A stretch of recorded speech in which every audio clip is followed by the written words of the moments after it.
Horror कहानियां थी। कौन थी वो? मैं 8 महीने की प्रेग्नेंट थी और अपनी डिलीवरी के लिए अपने मायके गई थी।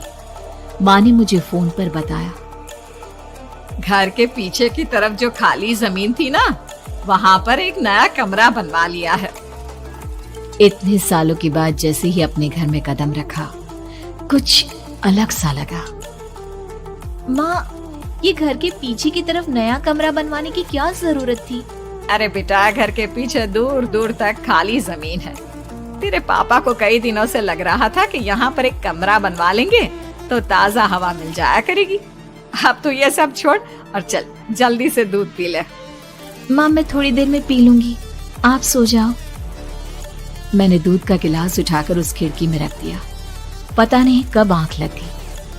अचानक से खिड़की के पल्लों के खड़कने की तेज आवाज आई। दूध का गिलास धड़ाम से जमीन पर आ गिरा। जमीन पर गिरते ही दूध का रंग लाल हो चुका था। मैंने खिड़की से झांक कर बाहर देखा। चारों तरफ धूप अंधेरा था। उस अंधेरे की तरफ से कुछ आवाजें आ रही थी, जैसे छोटे बच्चे आपस में खिलखिलाकर मस्ती कर रहे हो।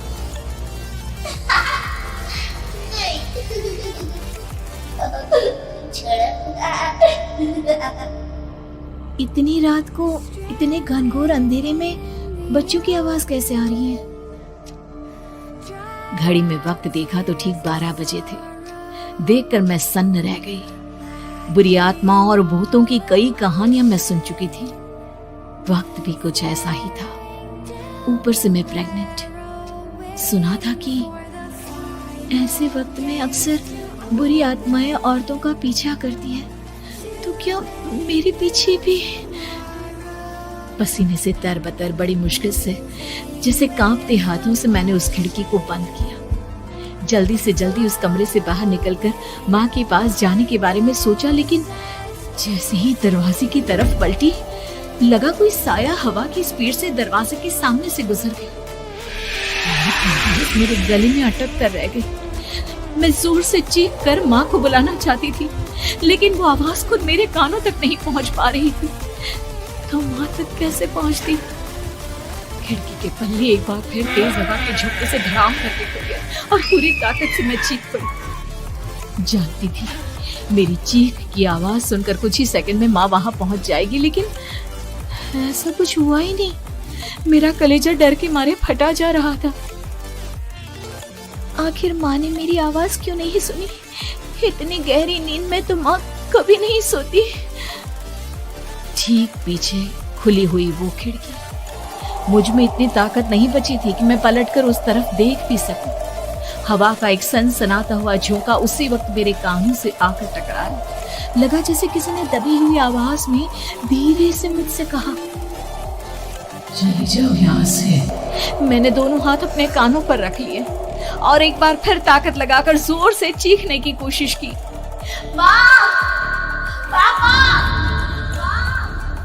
मेरी आवाज उस कमरे की दीवारों से टकराकर वापस मुझे ही सुनाई दे रही थी।